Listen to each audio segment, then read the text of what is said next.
natin ang nais ng Diyos sa atin na mga pagpapalang espiritual, physical na pagpapala, at financial na pagpapala. So narito po tayo upang matuto. So kaya nga, ano ba yung ating pag-uusapan this morning? Sabi niya rito, how to sustain growth and change. So paano daw natin mami-maintain or paano natin ipagpapatuloy, makukontinue yung paglago at pagbabago. So yan yung ating pag-uusapan ngayong oras na ito.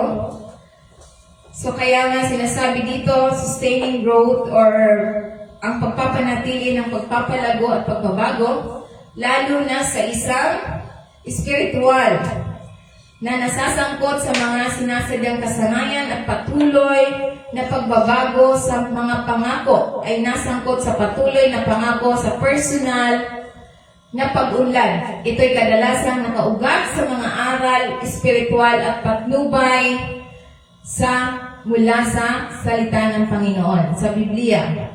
Narito ang pangunahing nauugat sa mga turong Kristiyano na makakatulong sa atin upang mapanatiling tayo'y lumalago at tayo'y nagbabago.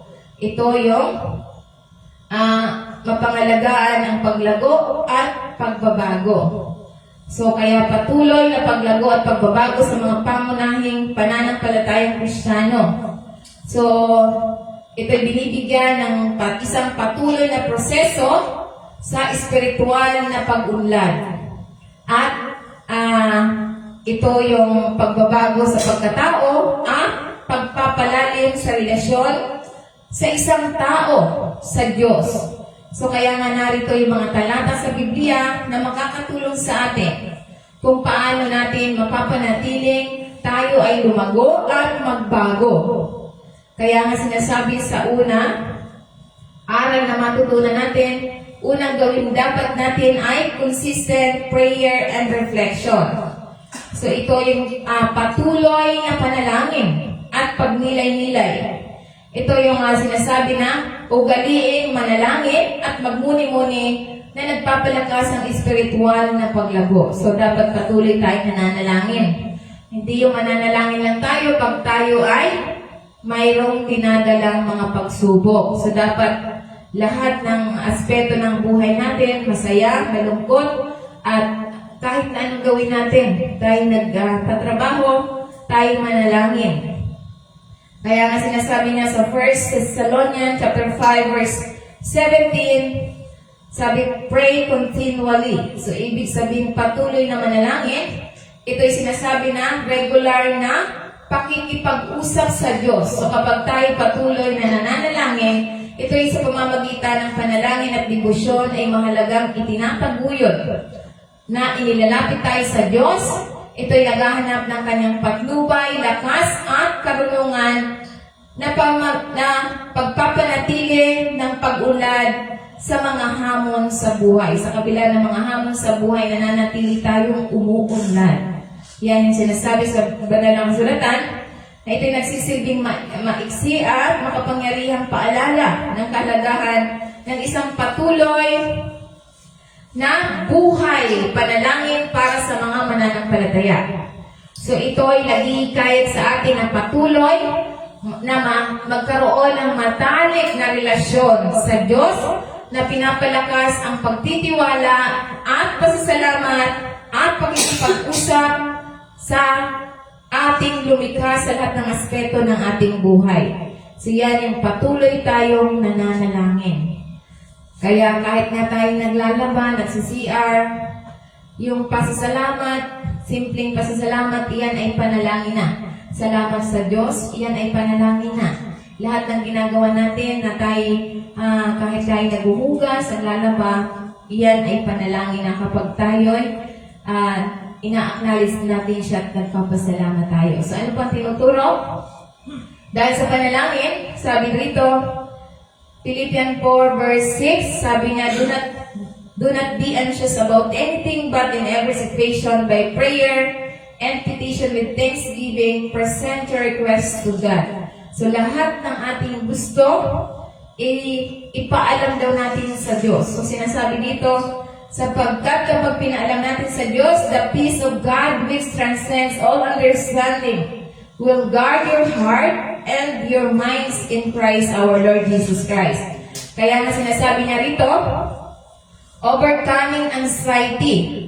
So napapagtagumpayan natin ang pagkabalisa sapagkat sinasabi niya sa do not be anxious about anything. Sa Philippians 4 verse 6. Kaya nga sinasabi niya, ito ay isang paghihikayat na talikuran, ang pag-aalala.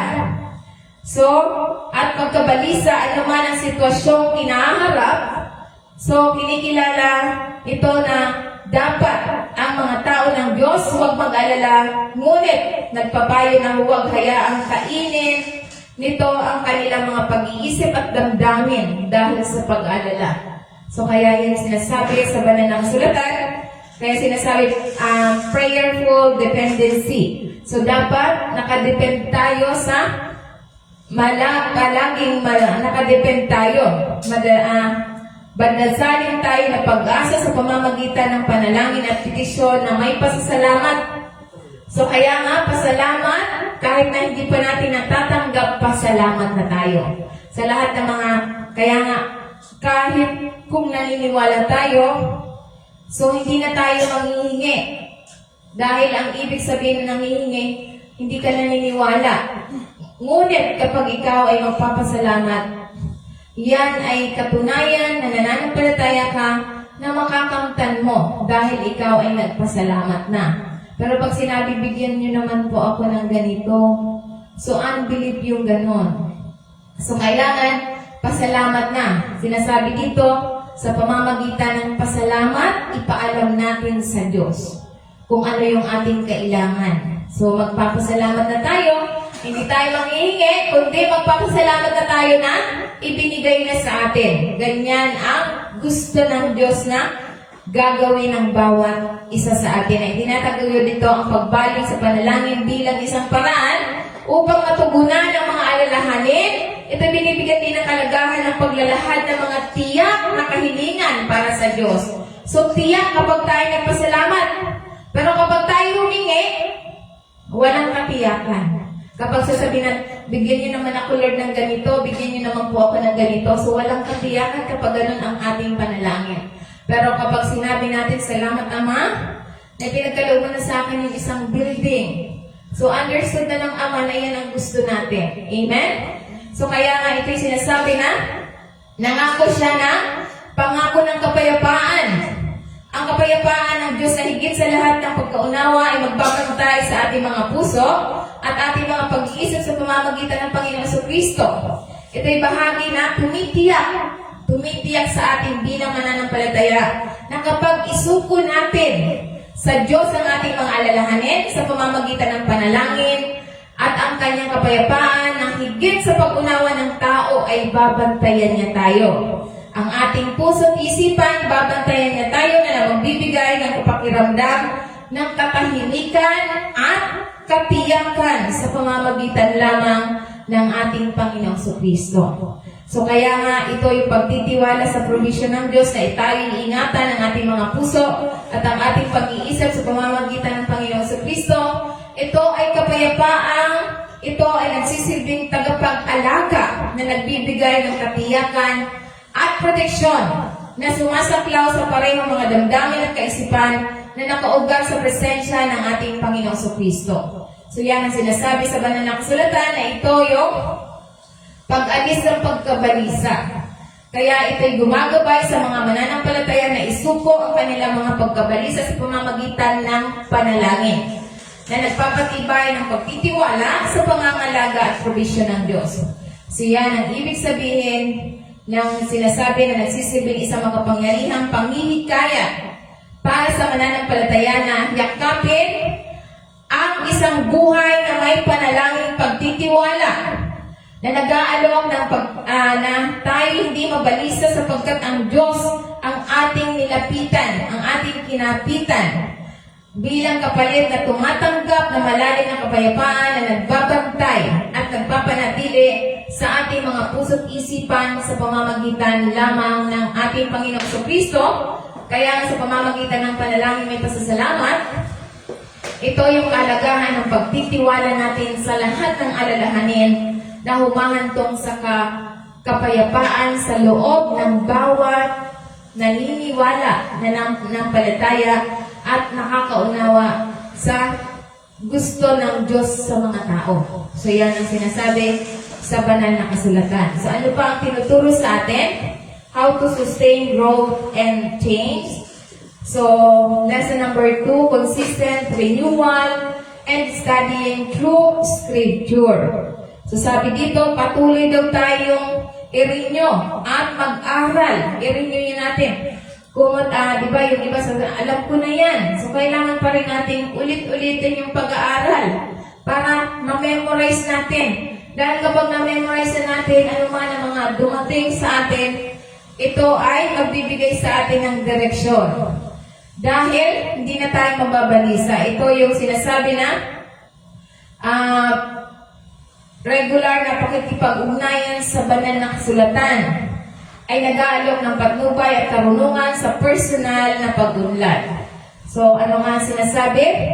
Dahil ang salita ng Diyos, Psalm 119:105, Your word is a lamp for my feet and a light on my path. So, kaya ito sinasabi sa banal na kasulatan, Your word is a lamp for my feet na sinasabi, ito'y lampara para sa ating mga paa. Ang salita ng Diyos ay lampara para sa ating mga paa. Ito'y sinasabi na napakahalaga para sa pagbibigay ng liwanag sa kadiliman. Dahil ang salita ng Diyos ay nagbibigay ng liwanag. Kaya ay tumutulong sa mga manlalakbay na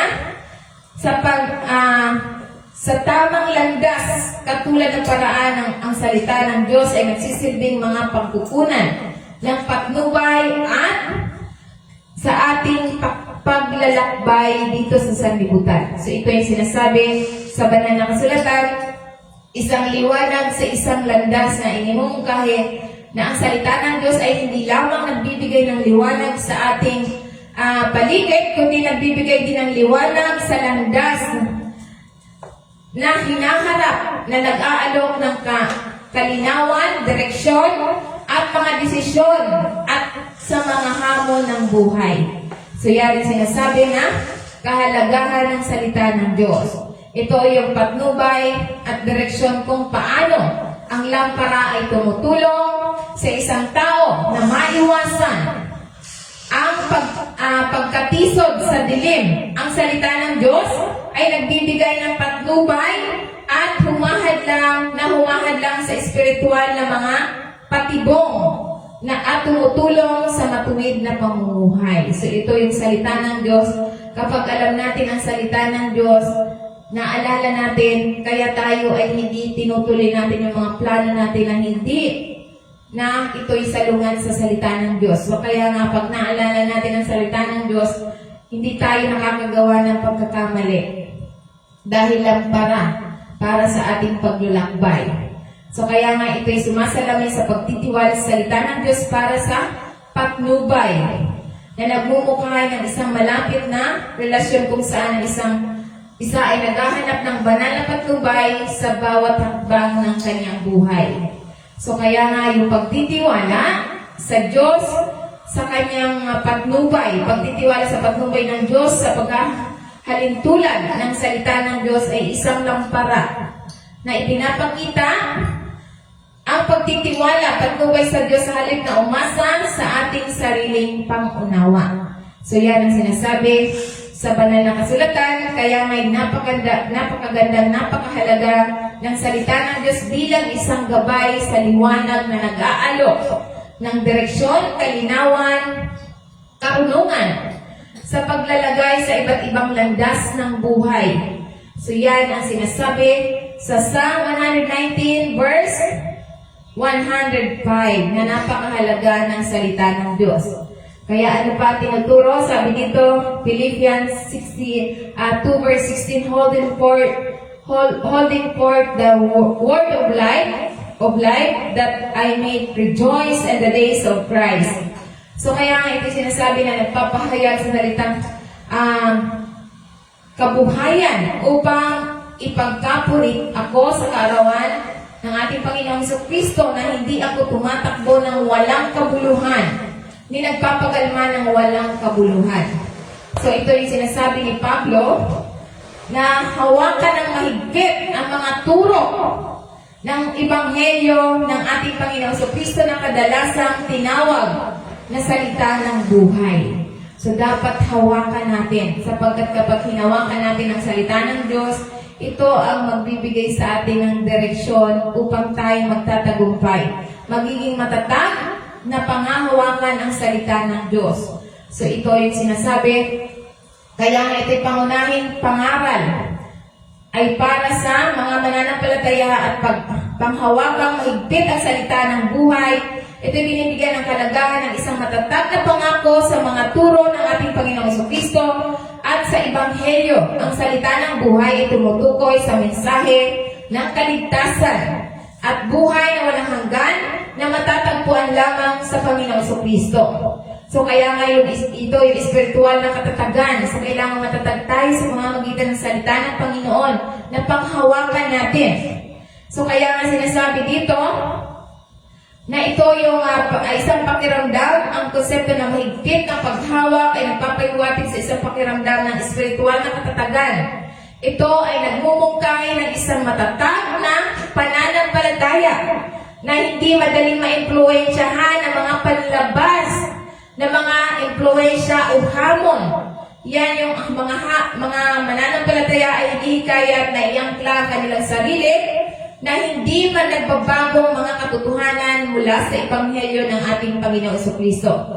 Kaya nga ipinagmamalaki sa araw ng Panginoong Kristo na ito'y sinasabi ni Pablo, ang kanyang pag-asam na sa araw ni Kristo, ng ating Panginoong Kristo, isang represensya na hinaharap na pagbabalik ng ating Panginoong Kristo, maipagmamalaki niya o ang katapatan ng mga ng kanyang pananampalataya. Ito yung kalagahan ng patuloy na pagsunod sa Ebanghelyo ng Panginoon. Kaya nga ito'y sinasabi na hindi tumatakbo o gumagawa ng walang kabuluhan.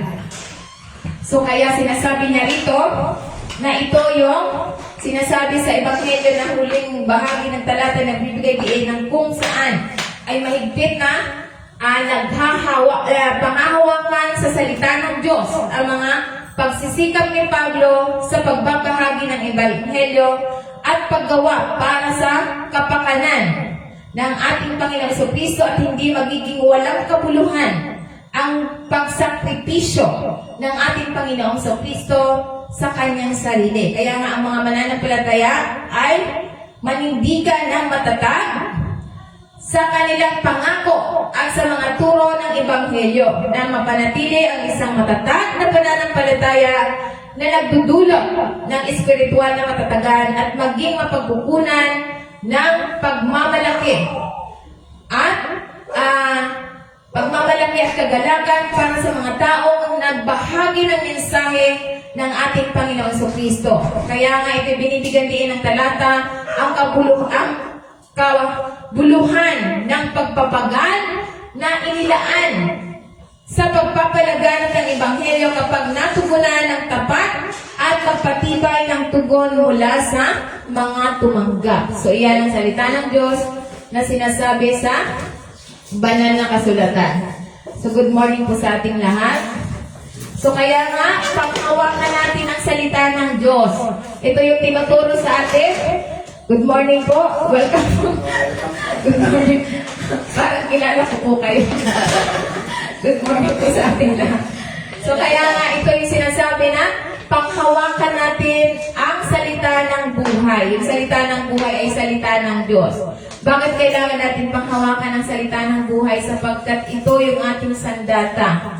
Sandata natin upang tayo ay magtagumpay sa buhay. Kaya nga, consistent renewal and studying true scripture. Dahil ito'y nagtuturo sa atin ng tamang direksyon. Ano pa ang tinuturo? Hebrews 10 verse 23. Let us hold fast the profession of our faith without wavering.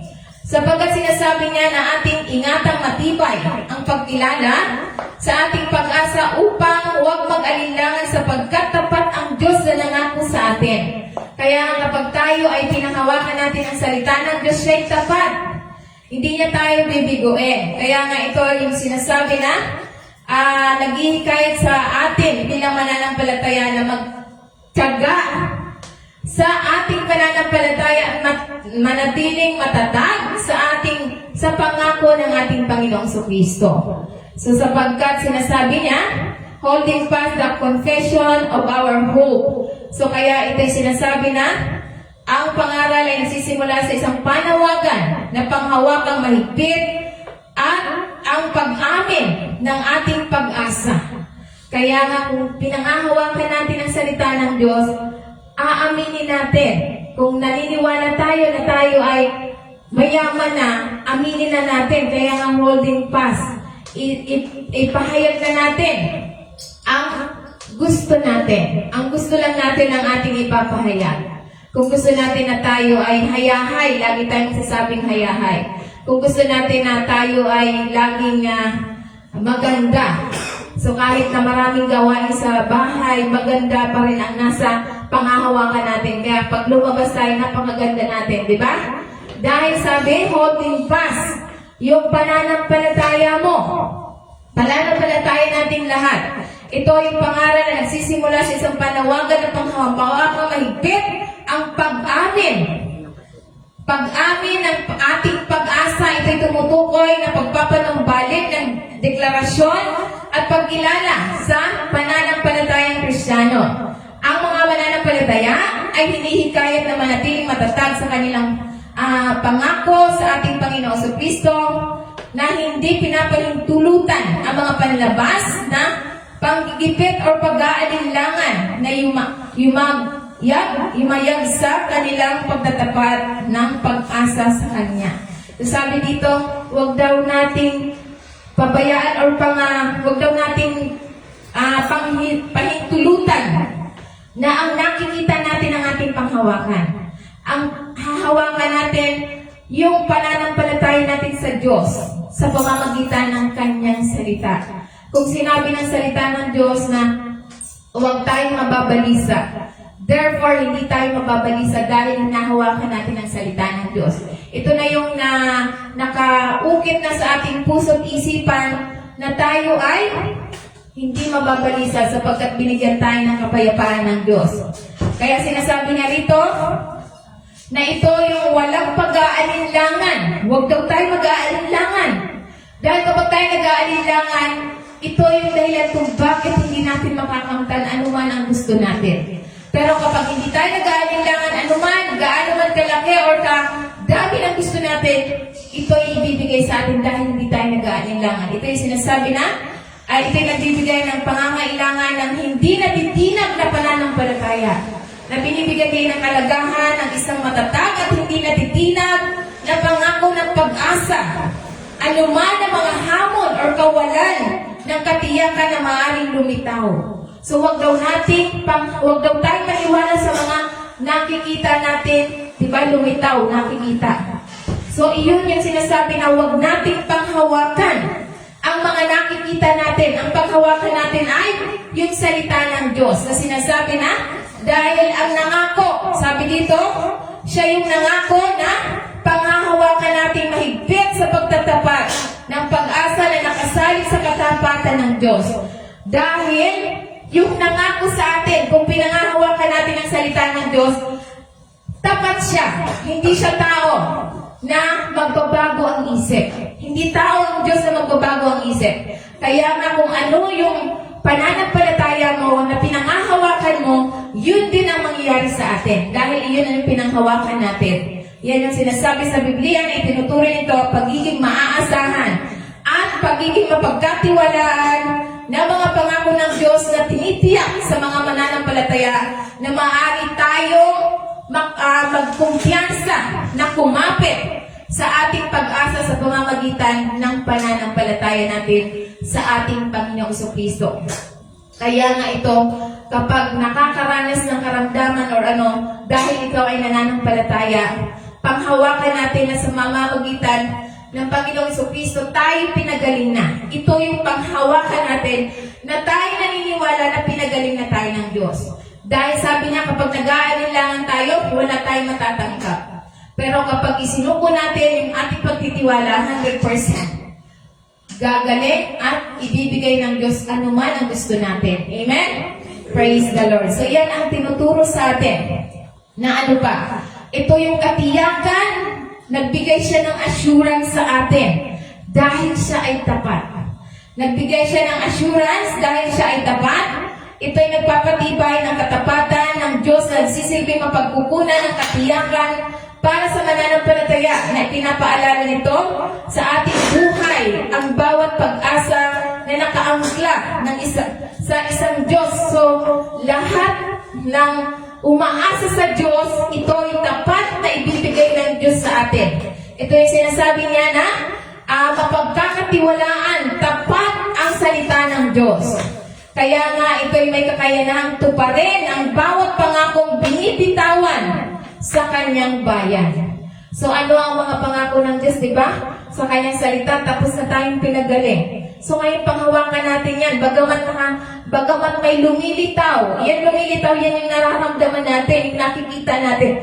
Bagamat may lumilitaw, panghahawakan natin na tapos na tayong pinagaling. Tapos na tayong pinayaman. Yan ang pangako ng Diyos sa atin. Kaya nga sinasabi niya rito, isang tawag na hindi natitinag na pananampalataya at pagtataga sa pagtatapat ng pag-asa sa pamamagitan ng ating Panginoong Kristo. So tinitiyak nito sa atin bilang mananampalataya na ang pangako ng Diyos ay nakaangkla sa kanyang katapatan, na matatag at matutupad ang kanyang mga pangako. So yan ang pangako ng Panginoon sa atin. Kaya huwag tayong bibitiw sa pagtitiwala sa Diyos. Yan ang sinasabi sa Hebrews 10 verse 23. Ano pa ang tinuturo? Sa 1 Timothy chapter 6 verse 12. Sabi niya, fight the good fight of faith, lay hold on eternal life, whereunto thou art also called. So dito tayo tinawag. Dito tayo tinawag na makibbaka tayo sa mabuting pakikipagbaka ng pananampalataya. Labanan natin ang pakikipagbaka natin dito sa libutan sa pamamagitan ng ating pananampalataya. Sinasabi niya rito, manangan ka sa buhay na walang hanggan, na dito tayo tinawag. Dito tayo tinawag at ipahayag natin ang mabuting pagpapahayag sa harapan ng maraming saksi. Iyan ang sinasabi. Kaya nga ito nagbibigay ng pampatibay loob sa hinihimok tayo na magtiyaga sa ating pananampalataya at manatiling matatag sa paghahangad ng kabanalan. So kaya sinasabi na labanan natin, labanan ang mabuti, labanan ang pananampalataya. Fight the good fight of faith. So kaya nga, labanan ang mabuting laban ng pananampalataya. So kaya nga, ito lang ang kailangan natin para tayo yumaman, manampalataya ka lang. Para tayo ay walang sakit, manampalataya lang tayo. At sinasabi nga, ito yung pangbungad na utos sa binibigyan din ng idea na isang espiritual na labanan, kadalasan tinutukoy bilang ang mabuting pakikipaglaban ng pananampalataya. Ipinapahiwatig nito ang paglalakbay ng Kristiyano ay may kasamang mga hamon. Lahat tayo may mga hamon. Kaya nga, ang pangahawakan natin ay pananampalataya. Ito'y pagsalungat at mga pananampalataya tinatawag na manindigan na matatag sa pangako ng Panginoon sa bawat isa sa atin. Yan ang sinasabi na hawakan ng buhay ng walang hanggan. So hawakan natin na dito tayo tinawag. Tinawag tayo upang bigyan tayo ng buhay na walang hanggan. Ito'y higit na paniwalang ito ay nasasangkot sa aktibong pagtanggap at pagsasabuhay.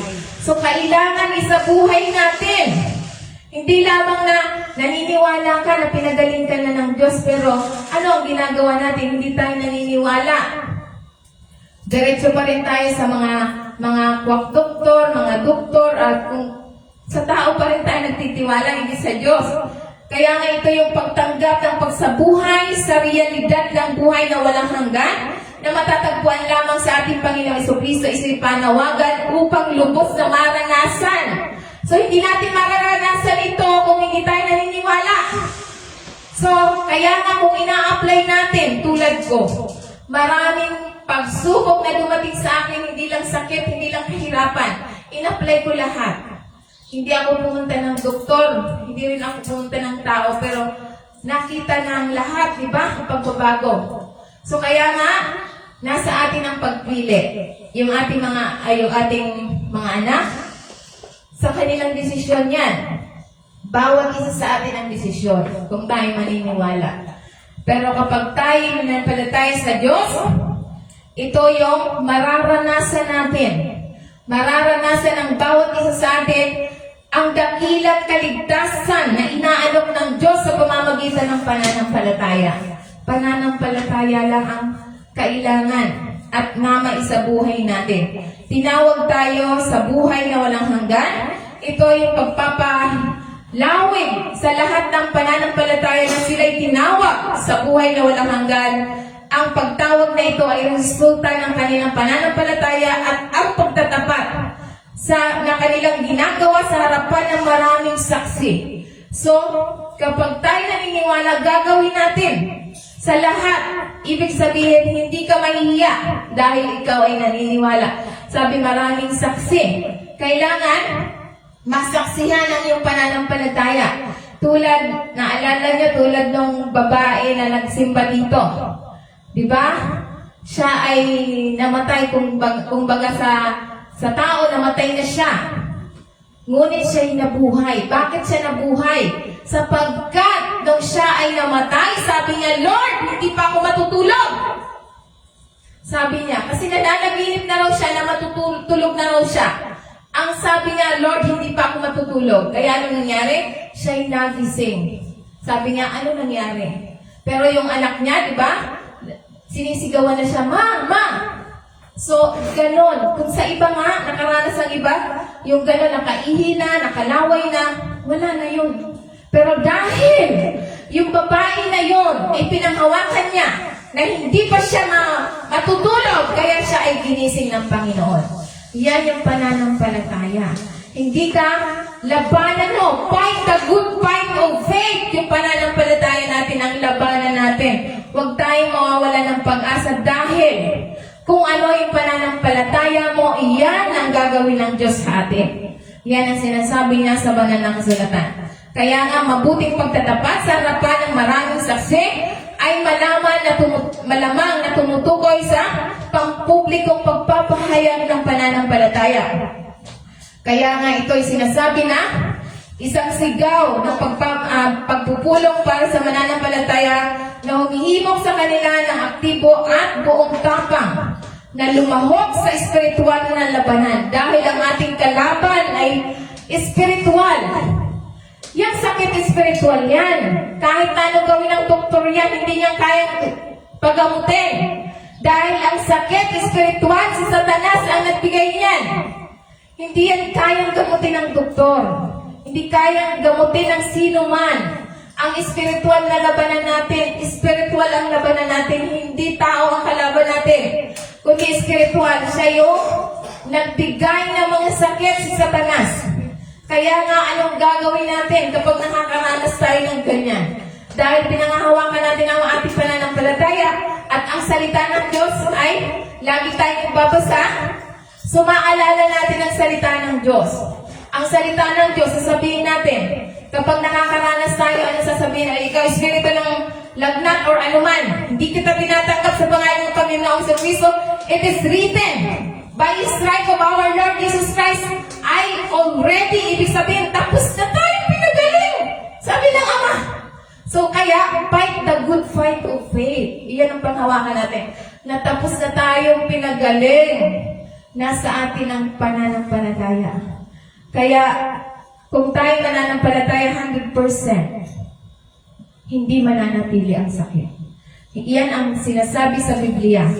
Yan ang dahilan kung bakit ang Panginoong Jesucristo ay pinadala sa sanlibutan upang tayo ay Iligtas sa sakit, iligtas sa kasalanan, iligtas sa kahirapan. Yan ang turo sa atin ng Diyos Ama sa pamamagitan ng Panginoon Kristo. Isang sinasabi na, dapat tayo magtiyaga sa ating pananampalataya, kumuha ng lakas mula sa pagtatapat. Ginawa sa pamamagitan sa gawa ng presensya ng mga saksi. So kapag may ginawa ang Diyos sa atin, tayo magpatotoo sa paggawa ng Diyos sa kabutihan na ginawa niya sa atin. Diba? So kaya dapat tayo magpatotoo. So kaya ito sinasabi sa banal na kasulatan. So ano pa tinuturo sa banal na kasulatan?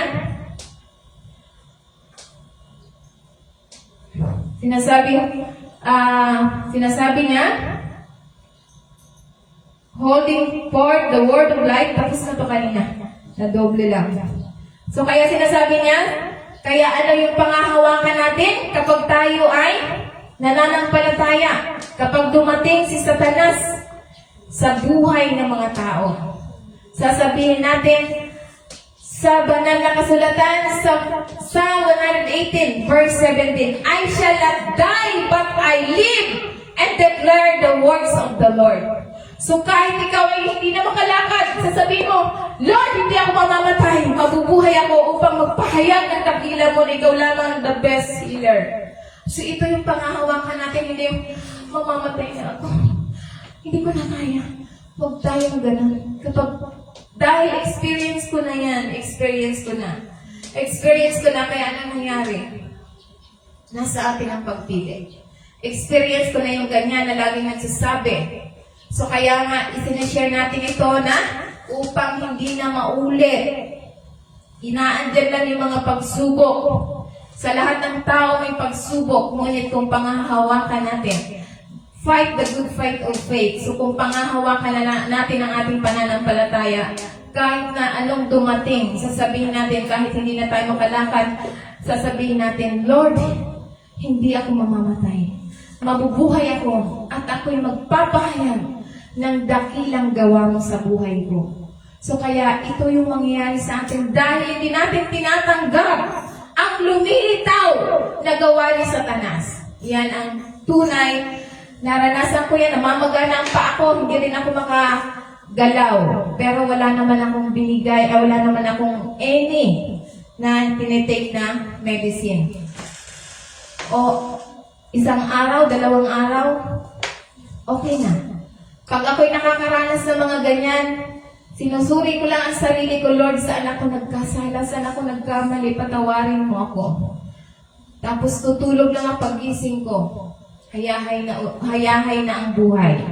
Dahil, ang salita ng Diyos, pinanghawakan mo na hindi ka na mababalisa at ang sasabihin natin na hindi tayo mamamatay, ngunit tayo ay mabubuhay. So, kaano man yung mga nararanasan nating mga pagsubok, kahit nakaranas tayo na walang makain, huwag tayo masasabi walang makain o walang bigas o walang pera.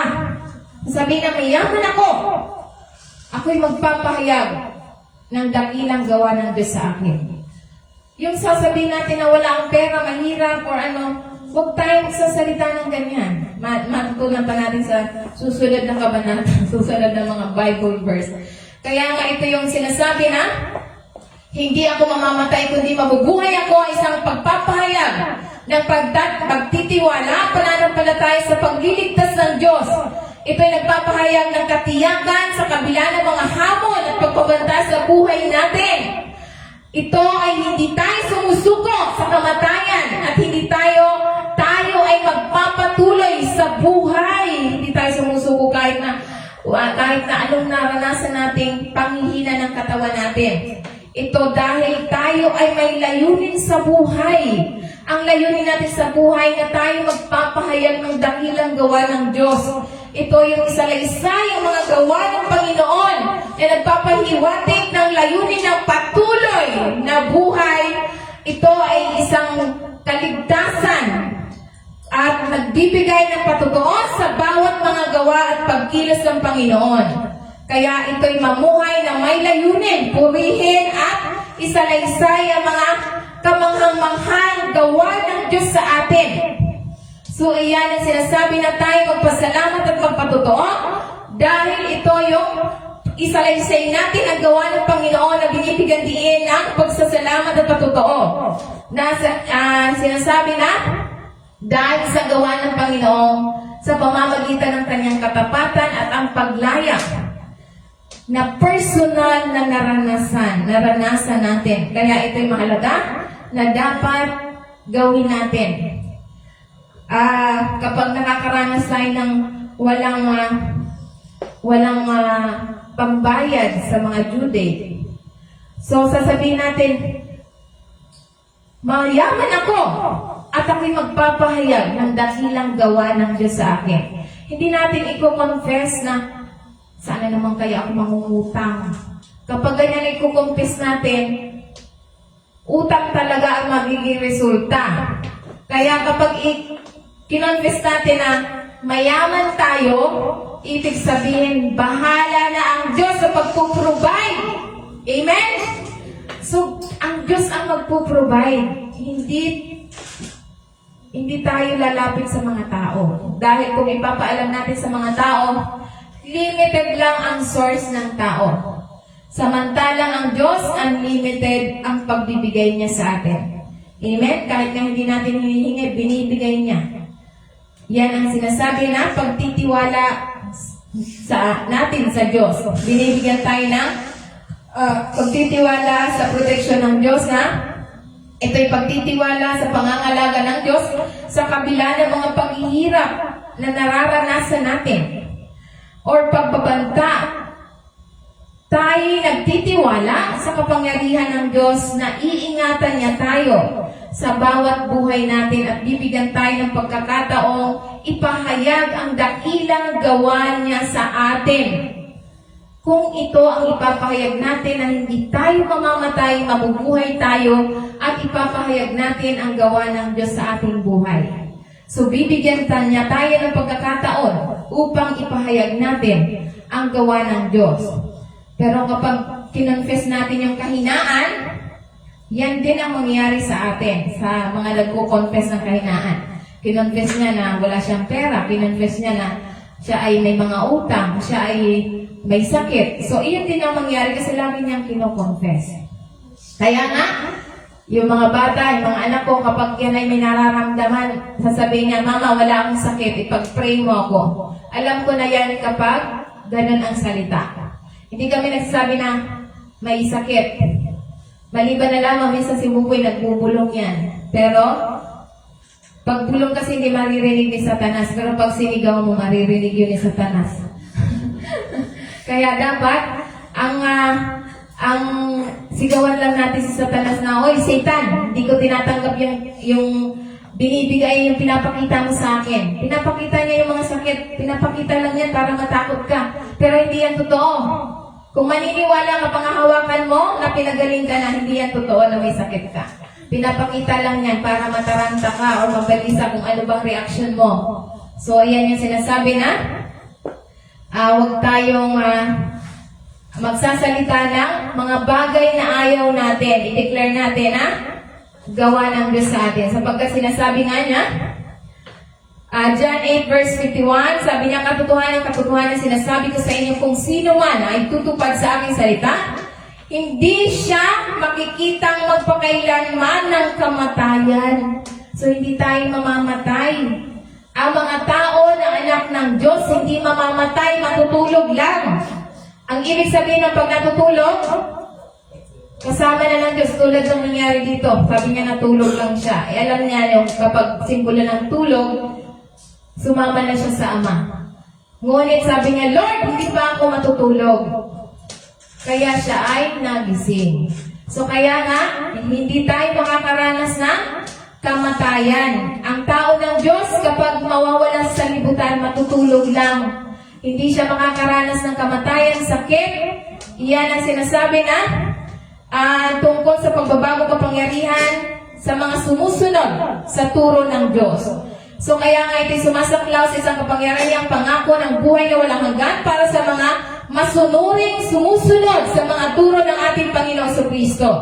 Ito'y binibigyan ng espiritual na katotohanan ng buhay na lumalampas sa physical na kamatayan at paghihiwalay sa Diyos na nagbibigay diin sa pagbabagong epekto ng isang buhay na namuhay ayon sa salita ng Panginoong Kristo.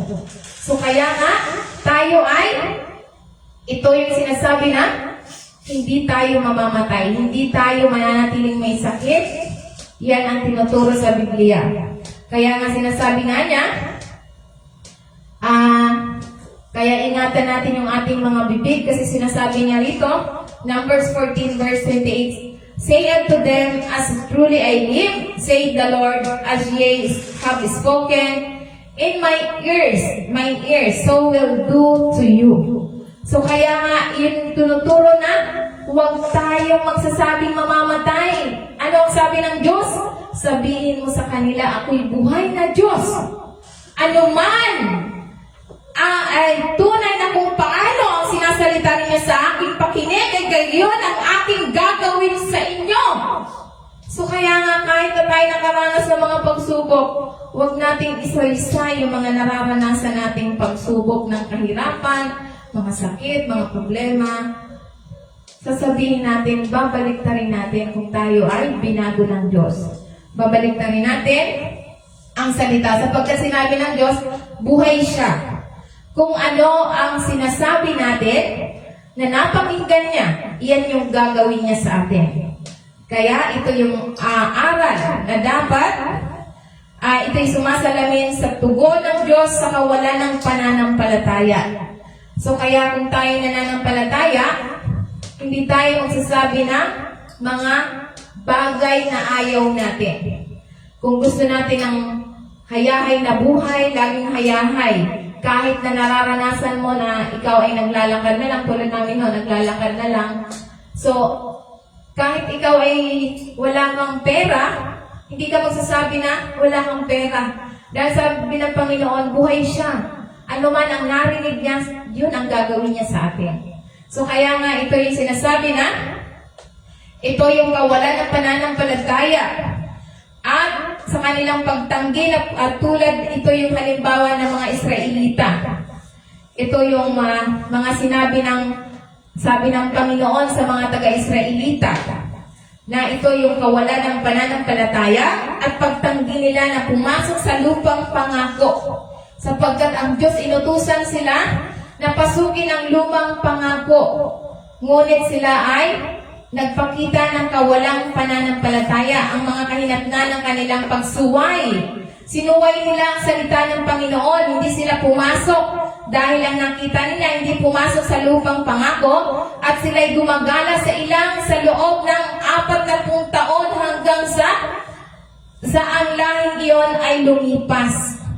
So ito yung sabi ng Panginoon sa mga taga-Israelita, sabihin mo sa kanila na ako'y buhay na Diyos. Dahil ano yung sinasabi ng mga taga-Israelita? Sabi dito ng mga taga-Israelita, sila ay mga nagre-reklamo. Sabi dito, Numbers 14 verse 2, at inalipusta ang lahat ng mga anak ni Israel, si Moises at Aaron. At sinabi sa kanila ng buong kapisanan, nangamatay na sana tayo sa lupain ng Ehipto o kaya nangamatay na sana tayo sa ilang na ito. So kaya nga ano nangyari sa kanila? Sila'y namatay at hindi nila napasok ang lupang pangako dahil sabi ng Panginoon, sabihin mo sa kanila, ako'y buhay. Ano ang napakinggan ko, yun ang gagawin ko sa kanila. Kaya nga, pinagbabawal na kapag tayo may mga gawain, huwag tayong murmur o magre-reklamo. At dahil sa pagre-reklamo natin, nakakapagsalita na tayo ng hindi maganda, kung ano-ano na mga hindi magagandang salita ang sinasabi natin. So kaya, pag yun ang sinabi mo mga pangit na salita, at napakinggan natin, tayo mga nakakilala na sa Diyos, kapag ang mga mahal natin sa buhay ay napakinggan natin na course yung pag nagsalita tayo ng mga ayaw natin, course yun. Pag sinabi mo may sakit, course yun. Ano yun? Sumpa yun. Pag sinabi natin mahirap, course din yun. So kaya nga kapag tayo bilang mga anak ng Diyos at narinig natin, ano ang sasabihin natin? anuman ang lumabas sa sa bibig ng aking, kung di ba, aking anak, ginagapos ko at hindi tutubo. Pinuputol ko, pinapawalang bisa ko, anuman ang salitang nabitawan ng aking mga anak or asawa or kapatid. Hindi tutubo at inihagis ko sa Hades, hindi siya mananatili or hindi siya papasok, hindi mangyayari. Pinapawalang bisa ko anuman ang salita na lumabas sa bibig ng aking mga mahal sa buhay. So, ganon ang ating gagawin bilang nakakilala sa Diyos. Dahil yan, kapag binitawan yan, mangyayari yan. Course yan. Yan ang sinasabi.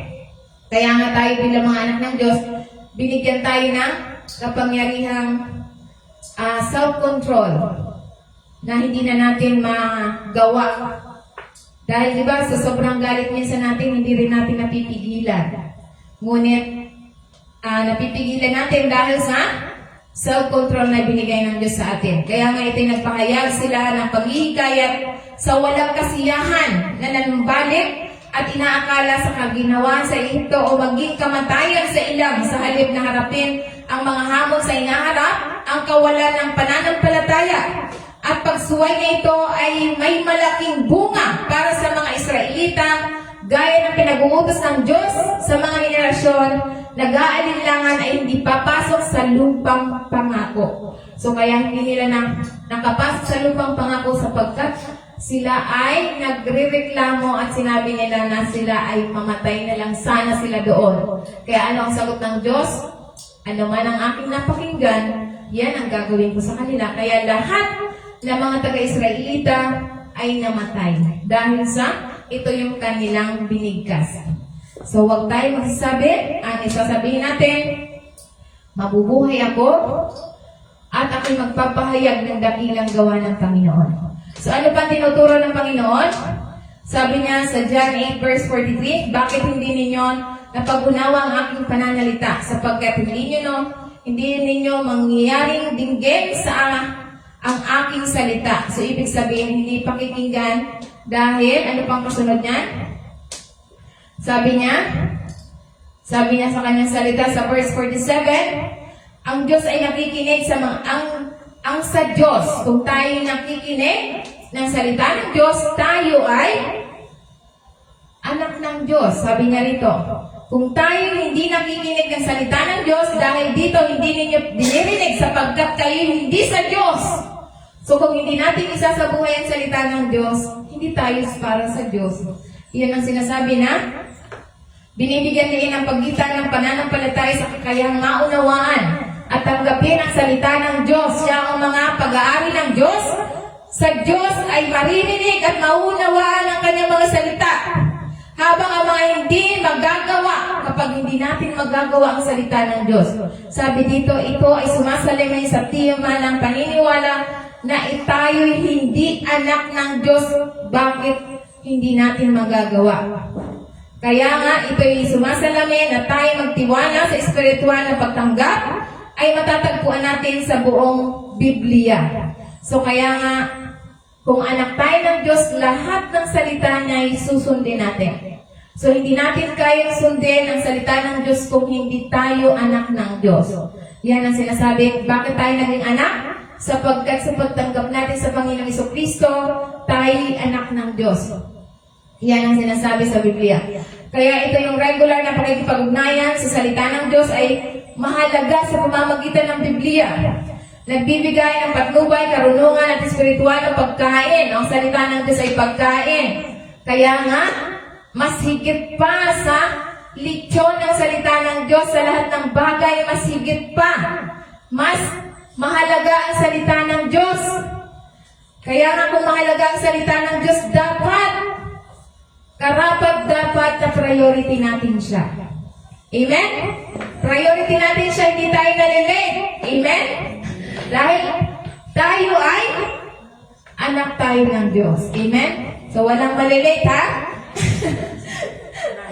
Kaya sinasabi ito yung ugnayan ng pakikipag-ugnayan na tumutulong na panatili sa paglago at pagbibigay ng direksyon para sa patuloy na pagbabago.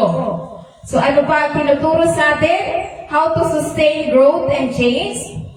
Lesson number 3, accountability and community. So kaya nga sinasabi dito, pananagutan, ito yung pananagutan sa komunidad at komunidad. Kaya sinasabi dito sa Biblia, sa Hebrews 10 verse 24, sabi nga, isaalang-alang natin kung paano tayo mag-uudyok sa isa't isa tungo sa pag-ibig sa mabubuting gawa. Verse 25, na sinasabi na hindi humihinto sa pagtitipon gaya ng kaugalian ng ilan, kundi nagpapatibay sa isa't isa. So ito yung tulad nito, pagtitipon. Sabi dito, hindi daw tayo humihinto. Kapag araw ng ganito, dapat na andito tayo sama-sama. Ito yung tinuturo sa Biblia para tayo manatiling umunlad at magbago.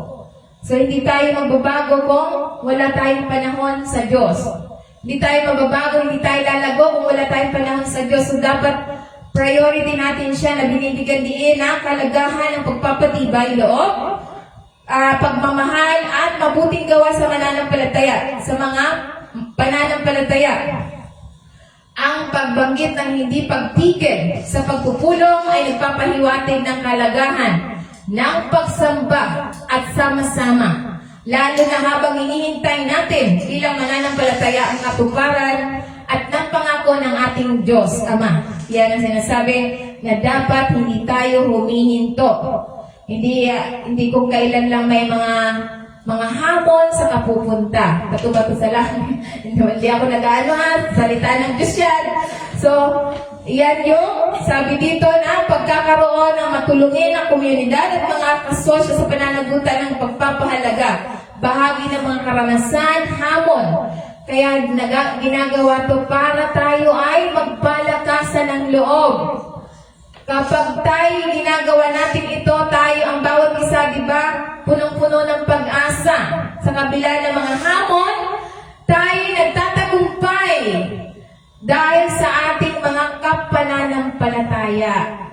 Ito yung makakatulong sa atin na mapanatiling ang pag-unlad sa pamamagitan ng kapwa, panghihikayat at suporta.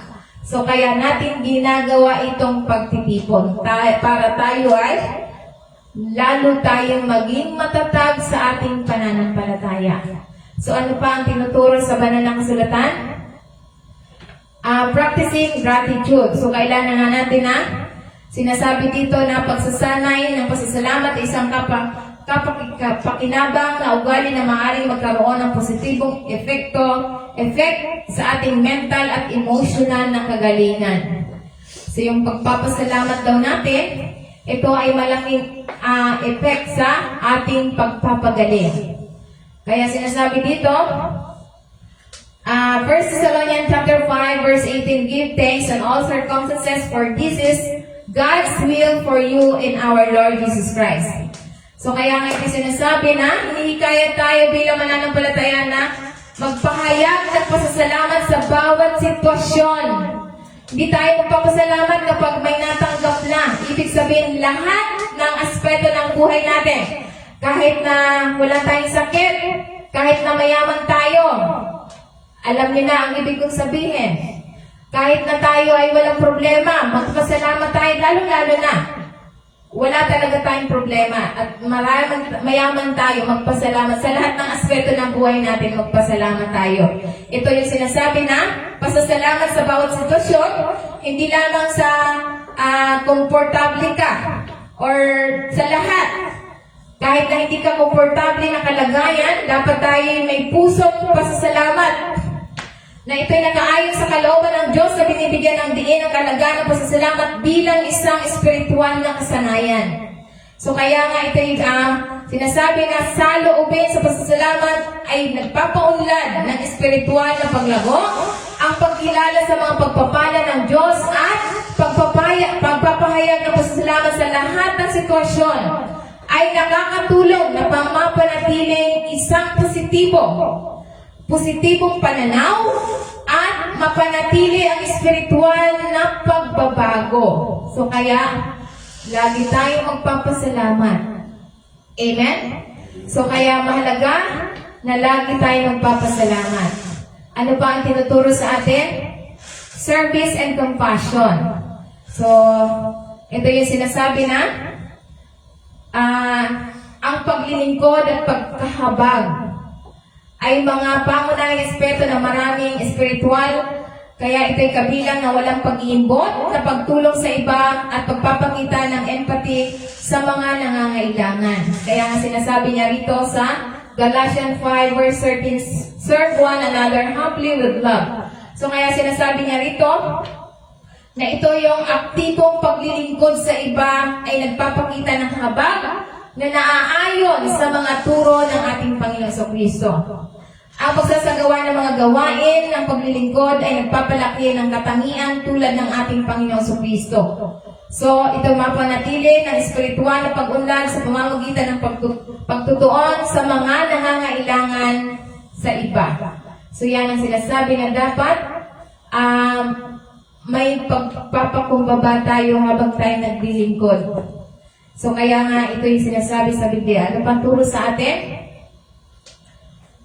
Embracing growth in knowledge, understanding, mindset, and progressive sanctification, living with purpose. So, kaya nga sinasabi dito, na ito yung sinasabi sa Philippians 3 verse 13, sinasabi niya, ang paglimot sa kung ano ang nasa likod at pilit patungo sa kung ano ang nasa unahan. So, ibig sabihin, yung mga dati mong nakaraan, kalimutan na yung nakaraang mga gawang pagkakamali at tumutok tayo sa Panginoon. So, kaya nga ito binibigyan ng patuloy na kalikasan ng kanyang espiritual na paglalakbay na kinikilala niya na hindi pa siya niya ganap na natatamo ang pagiging perpekto o kapanahonan na itinakda ng ating Panginoong Jesucristo. Ito yung pahayag ni Pablo. Kaya nga siya nakatutok sa sukdulang layunin na maging higit na katulad ng ating Panginoong Jesucristo at matupad ang layunin ng Diyos para sa ating buhay. Para sa iyo, sa ating buhay lahat. Dapat nakatutok tayo sa layunin ng Diyos sa ating buhay. Hindi tayo nakatutok sa ating sa ating mga nakikita. So kaya ito sinasabi na paglimot kung ano ang nasa likod at pilit patungo kung ano ang nasa unahan ay nakapaloob sa kanya-kanyang taal. Ipinapahiwatig nito ang pagsaalang-alang sa mga nakaraang tagumpay o kabiguan ay maaaring maging hadlang sa espiritual na pag-unlad.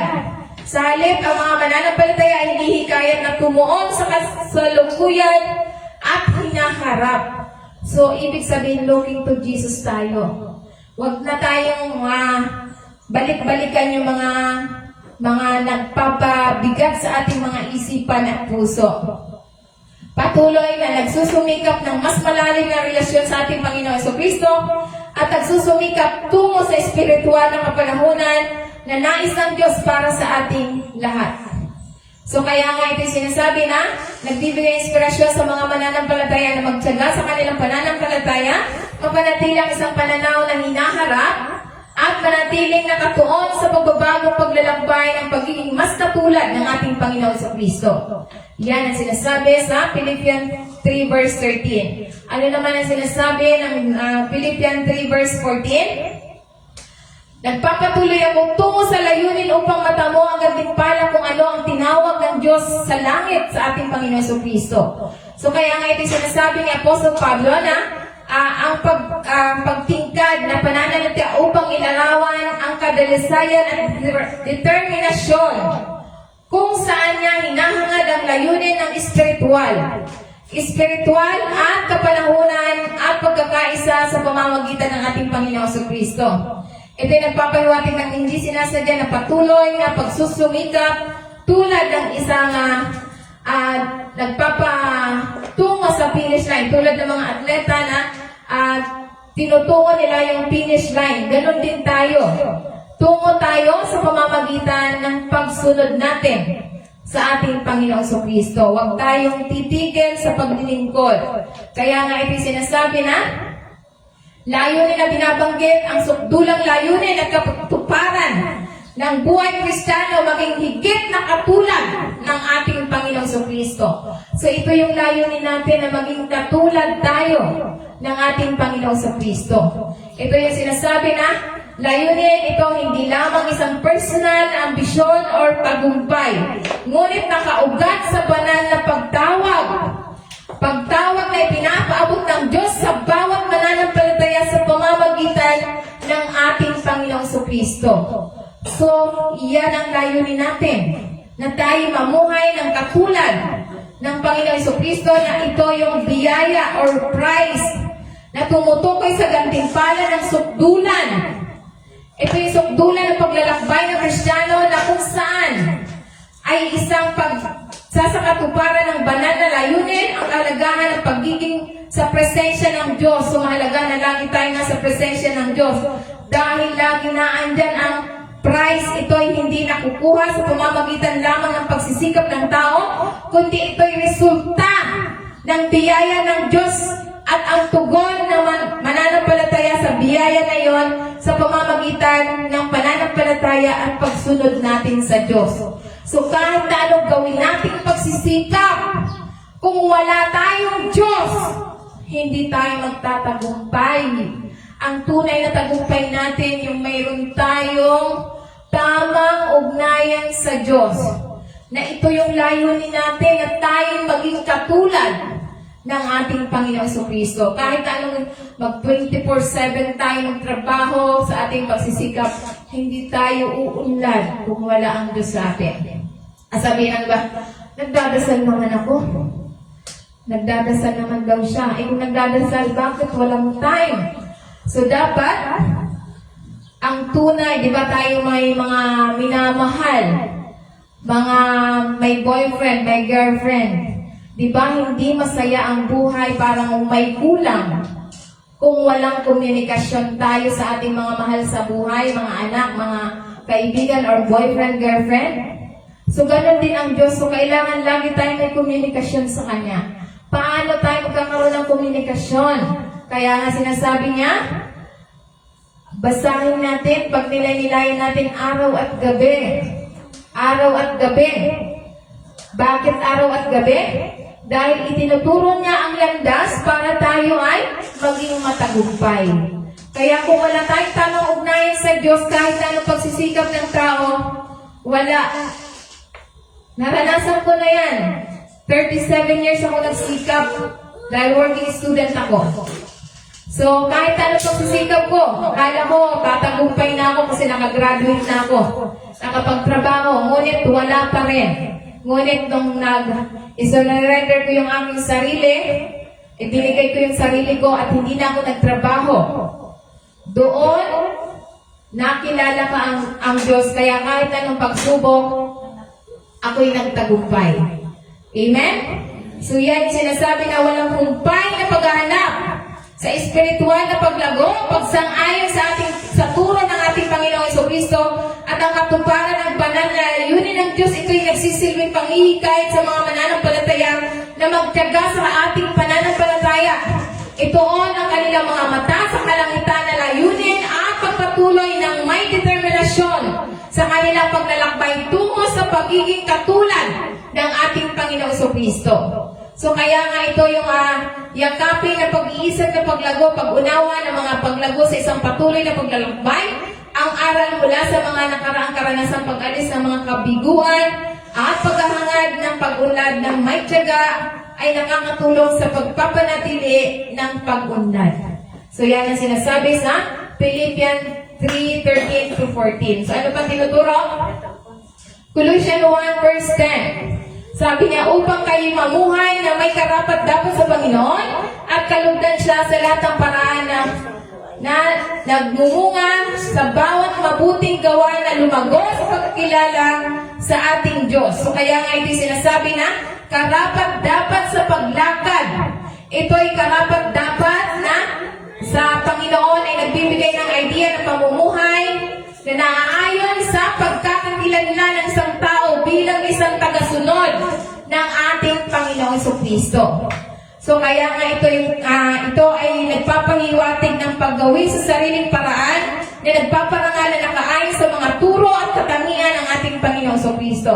So kaya nga ito'y sinasabi sa banal na kasulatan na ganap na nakalulugod sa ating Panginoon. Na ito'y karapat-dapat na paglakad na ito na maging ganap, nakalulugod sa Kanya na tumutukoy sa Diyos. Ang buhay ng Kristiyano ay hindi lamang tungkol sa pagsunod ng isang buhay ng mga tuntunin, ngunit ito'y isang paglalakbay sa relasyon na naglalayon pasayahin ang Diyos sa pamamagitan ng pagsunod, katapatan, pagbabagong buhay. So kaya nga, how to sustain growth and change. So ito yung tinuturo sa atin na dapat tayo ay maging masaya ang Diyos sa atin. Magiging masaya ba ang Diyos sa atin kung hindi natin susundin ang Kanyang utos? Ang ating mga anak, kung hindi niya sinusunod ang utos natin, nagiging masaya ba tayo? Diba? Hindi. Piling ng mga magulang, sinusuway siya. So ganun din ang Diyos, hindi siya nasasayahan kung hindi tayo sumusunod sa Kanya. So kaya ito sinasabi na, ito yung nagbubunga sa bawat mabubuting gawain. Ito sa pamumunga sa bawat mabubuting gawa, ito yung bunga. Bungang ito ay nakikitang resulta sa isang buhay na mamumuhay sa pagsunod sa Diyos. Ang mabubuting gawa ay naguudyok ng pag-ibig, pananampalataya, ay katibayan ng pagbabagong puso at buhay na nakatuon sa paglilingkod at pagluwalhati sa Diyos. So ito yung mabuting bunga. Kaya nga sinasabi na, sinasabi sa banal na kasulatan, sa Philippians 1 verse 6, kalibhasa ay nagtitiwala dito na siya ay nagpasimula sa mabuting gawa, sa inyo ay itinutuloy ito hanggang sa pagkompleto, hanggang sa araw ng ating Panginoong Kristo. Ang paggawa natin ng mabuti ay panghabang buhay. Hindi lang tuwing linggo, hindi lang tuwing may mga kaibigan tayo ng mga bisita, ngunit sa bawat buhay natin tayo magiging mabuti. Kaya nga ito sinasabi na pagtitiwala sa gawain ng Diyos, nagsimula si Pablo sa pagpapahayag ng pagtitiwala. Ang pagtitiwala na ito ay naguugat sa paniniwala ng Diyos na nagsisimula ng isang mabuting gawa sa loob ng pananampalataya. Ang mabuting gawa ay tumutukoy sa proseso ng pagbabago at pagpapabanal na sinisimula ng Diyos sa buhay ng mga sumusunod sa ating Panginoong Kristo. Hindi natin kayang gumawa ng mabuti kung hindi tayo sumusunod sa Diyos. Yan ang sinasabi sa banal na kasulatan na dapat tayo ay patuloy na pagbabago. Ito ay patuloy na upang paggubayan na ang Diyos ay magdadala nito hanggang sa matapos. Ito ay nagpapahiwatig na ang proseso ng pagbabago ay patuloy. Hindi pinababayaan ng Diyos ang kanyang mga gawain sa buhay ng mananampalataya. Hindi tayo pinababayaan ng Diyos. Ngunit patuloy na hinihubog tayo sa larawan ng ating Panginoong Kristo sa paglalakbay natin sa ating pananampalataya sa Kanya. So kaya nga ito'y sinasabi na ito yung araw ng ating Panginoong Kristo, kompleto na gawin ito na itinakda sa araw ng ating Panginoong Kristo na tumutukoy sa hinaharap na pagbabalik, sa pagbabalik ng ating Panginoong Kristo. Na ito yung pinakahuling katuparan na gawain ng Diyos sa mga mananampalataya ay maisasakatuparan sa sukdulan ng kasaysayan kapag ang ating Panginoong Kristo ay bumalik sa mga mananampalataya ay ganap na nabago katulad ng kawangis ng Diyos. Yan ang sinasabi. Kaya nga patuloy tayo. Ang tunay na pag-unlad at pagbabago, ito yung hindi tayo tumitigil sa paglilingkod sa Diyos. So kaya ito sinasabi na tinitiyak ang mga mananampalataya na ang Diyos ay nagsisimulang gawin ang kaligtasan ng pagbabago sa kanila ay tapat na tatapusin ito. So kaya ito sinasabi na ito'y nag-aalok ng kaaliwan sa mga mananampalataya na nagpapaalala sa bawat isa sa atin. Ang ating espiritual na paglalakbay ay nasa ilalim ng pinakamataas na pangangalaga at patnubay ng Diyos. So, pinapatnubayan tayo ng Diyos sa ating paglalakbay. Basta hindi tayo bibitiw sa Kanya. Tutuparin niya ang Kanyang layunin sa bawat buhay natin hanggang sa pagbabalik ng ating Panginoon Kristo. Yan ang sinasabi sa banal na kasulatan. Ano pa ang tinuturo ng banal na kasulatan? Ephesians 2 verse 10. For we are His workmanship, created in Christ Jesus for good works, which God prepared for hand, and that we should walk in them. So, ibig sabihin, sabi niya, tayo'y Kanyang gawa. Ito, sapagkat tayo ay Kanyang gawa, ito'y nagbibigay na ang mga mananampalataya ay produkto ng malikhain at pagbabagong gawa ng Diyos sa atin sa pamamagitan ng ating Panginoong Kristo. Ito yung salitang pagkayari, ito yung sinasabi na maaaring isalin bilang gawa ng ating Panginoong Kristo. Ito yung idea na siya ang gumawa at humubog sa buhay ng mga mananampalataya. So, gawa tayo ng Diyos. Kaya kung gawa tayo ng Diyos, mananatili tayo sa Kanya. Kung mananatili tayo sa Kanya, ano ang reward natin? Siyempre, hayahay tayo sapagkat hayahay ang Diyos. Walang sakit. Ganun din tayo. Yan ang sinasabi sa banal na kasulatan dahil tayo bago ng Diyos. Ito ay mabubuting gawa na tinawag ang mga mananampalataya upang lakaran ay hinanda ng una pa man. Siya ang naghanda sa atin. Kaya ito yung banal na pag-iisip at pagplano sa likod ng mga gawain dapat gawin ng mga mananampalataya. So ito yung dapat gawin ng mananampalataya na tayo panghawakan natin na ginawa tayo para sa ikabubuti natin. Walang ginawa ang Diyos na tayo ay mapahamak. Walang ginawa ang Diyos na nagbibigay siya ng sakit. Hindi siya gumagawa na ikasasama natin. Ang Diyos ay may tiyak na plano at layunin para sa buhay ng bawat mananampalataya. Kaya nga, ito yung sa pamamagitan nito, ang paglalakad dito ay tumutukoy sa paraan ng pamumuhay o pag-uugali na nagpapahiwatig ng patuloy na nasasangkot sa gawain na itinakda ng Diyos. So, dapat patuloy tayo dahil tayo ay pinili tayo ng Diyos. Magandang pagpapahayag na ito'y pananampalataya na tayo ay nilikha ng Diyos sa pamamagitan ng Kristo para sa isang layunin upang gumawa ng mabubuting gawa na itinakda ng Diyos. Kaya nga, ang tao kapag hindi mabuti ang kanyang gawa, hindi Diyos ang naggawa sa kanya. Ibig sabihin, yung spirito niyan, hindi ang Diyos ang nasa kanya. Espiritu ni Satan. Kapag ang tao ay hindi nakalulugod sa Diyos ang kanyang ginagawa, ito ay hindi ang Diyos ang gumawa sa kanya. Ibig sabihin, yung Espiritu ng Diyos wala sa kanya. Kaya ito'y sinasabi na ang pagbabagong katangian sa buhay ng Kristiyano at ang tawag ng pamumuhay na may layunin, may epektong paglilingkod sa Diyos at sa mga mananampalataya. Nagsalita ng pagiging nilikha para sa mabubuting gawa sa pamamagitan ni Kristo.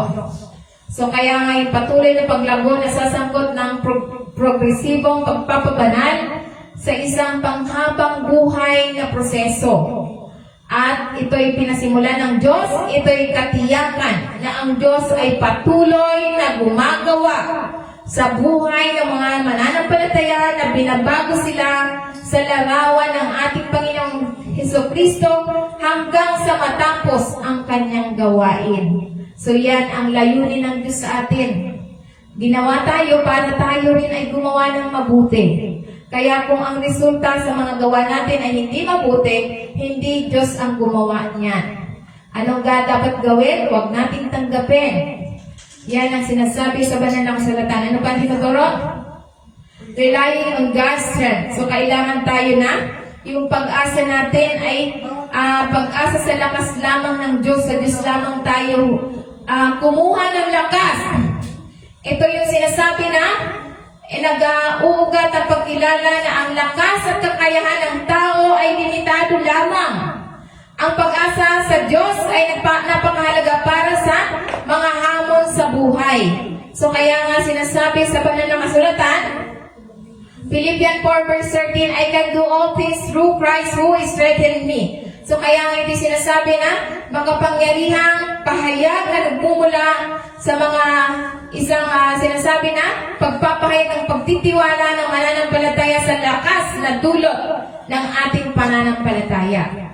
Kaya nga ito sinasabi na ang kakayahan ng mananampalataya na maisakatuparan ang lahat ng mga bagay sa pamamagitan lamang ng ating Panginoong Kristo. Kaya nga lahat ng mga bagay kaya natin gawin. Bakit? Dahil si Kristo ang gumagawa sa atin. Hindi natin kayang gawin kung hindi siya ang nagbibigay sa atin ng lakas upang magawa natin ang gusto niya para sa atin na tayo gumawa ng mabuti. Yan ang sinasabi sa banal na kasulatan na ito yung kaya kong lahat ang bagay. Ito'y nagpapahiwatig ng isang pakiramdam na walang limitasyong potensyal. Walang limitasyon ang Diyos sa atin. Na kaya niyang gawin ang lahat para sa atin kung tayo na mananampalataya. Makakamit ang anumang nais natin. Na nakadepende tayo sa kalooban ng Diyos. Ngunit sa halip sa pamamagitan lamang ng Panginoong Kristo, tayo ay makapaglalakbay, makapagtitiis at madaig ang mga hamon at gawang nakatakda sa atin dahil siya ang gumagawa sa atin. Amen? Praise the Lord. So ayan ang sinasabi sa banal na kasulatan na ito ay pinagmula ng ang kakayahan na hindi tikas ng kakayanan ng tao, kundi nagbibigay ng kakayahan ng lakas na nagmumula lamang sa ating Panginoon Kristo. Ito yung pananampalataya natin na hindi siya nagpapabaya sa atin sa mga hamon ng buhay. Kaya ito yung sinasabi na tayo'y binibigyan ng lakas upang mapagtagumpayan natin ang lahat ng mga hamon dito sa sanlibutan. Sapat at walang pagkukulang ang lakas na binibigay ng Diyos sa atin upang tayo magtagumpay dito sa sanlibutan. Amen? So yan ang sinasabi na magagawa natin ang lahat dahil siya ang nagpapalakas sa atin. So yan ang sinasabi na ay ito yung sumusunod sa pamamagitan ng nagbibigay daan sa mga mananampalataya ng mapanatiling ang kasayahan anuman ang panlabas na kalaygayan. So kaya kahit tayo ay may nararamdaman or mga problema, nananatili tayo masaya. Mananatili tayo may kapayapaan sapagkat ibinigay natin isang kumpiyansa ng pagpapatibay. Ang deklarasyon sa ating pagtitiwala sa ating Panginoong Kristo na ang mga mananampalataya na harapin ang mga hamon ng may katiyakan